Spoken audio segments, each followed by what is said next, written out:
दुसरं आणखी एक जे होतं याच्यावरती राजकीय आंदोलनं सुरू झालेली आहेत. काल जसा निकाल आला त्याच्यानंतर रस्त्यावरती आंदोलनं, मग कुठे तुमच्या विरोधात घोषणाबाजी, ही सगळी. आपल्याला काय वेगळं अपेक्षित होतं का? नाही तुम्हाला नाही, मला एक व्यक्ती म्हणून विचारायचं, कारण तुम्ही बघा हे हॉट सीट असतं जेव्हा तुम्ही हा निर्णय घेतात, आणि हे तुम्ही किती जरी नाही म्हटलं ते या सीटवरती राहून निर्णय तोच व्यक्ती घेऊ शकेल जो या सगळ्या बाबीतनं इन्फ्लुएन्स होत नाही, ज्याला या सगळ्या बाबींचा त्याच्यावर परिणाम होत नाही, तोच न्यायबुद्धीने निर्णय घेऊ शकतो. माझ्यावर यापूर्वीही दबाव टाकण्याचा प्रयत्न केला गेला आहे.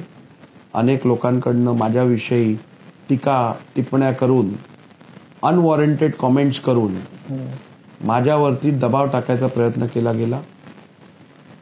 कदाचित माझी आणि मुख्यमंत्र्यांची भेट ह्याचा मोठा विषय करून तो पण माझ्यावरती दबाव टाकायचा एक प्रयत्न होता, असं माझं मत आहे.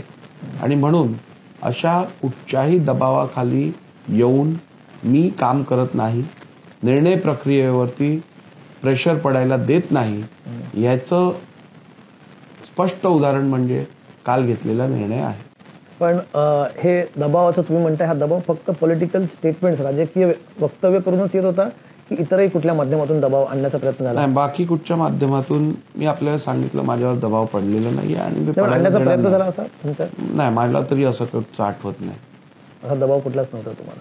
पण मग तुमची आणि घरच्यांची खरं रिॲक्शन काल जेव्हा याची तुम्ही प्रतिक्रिया बघितली, उद्रेक म्हणणार नाही पण ज्या प्रकारचं एक आक्रमक आंदोलन झालं, मला खरं तर भासवलं नाही. कारण मी जो सोशल मीडिया बघितला किंवा इतर रिॲक्शन्स बघितले, कायदे तज्ज्ञांचे जे रिॲक्शन्स मी आज माध्यमातून वाचले किंवा बघितले, त्यात बहुतांश लोकांनी या निर्णयाचं समर्थन केलेलं असं वाचण्यात आलं. राजकीय पक्षांकडनं राजकीय पक्ष याच्यातली अफेक्टेड पार्टी मी सांगितलं अफेक्टेड, मला सांगा, दुसरा पक्ष जर अफेक्टेड असेल आणि त्यांना जर निर्णय पसंत पडला नसेल तर ते निर्णयाची स्तुती कशी करणार?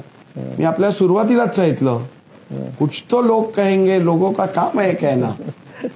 त्यामुळे जास्त विचार करायचा नाही या सगळ्या गोष्टींचा. लोकशाही मराठी ऐका, पहा, जागरूक रहा.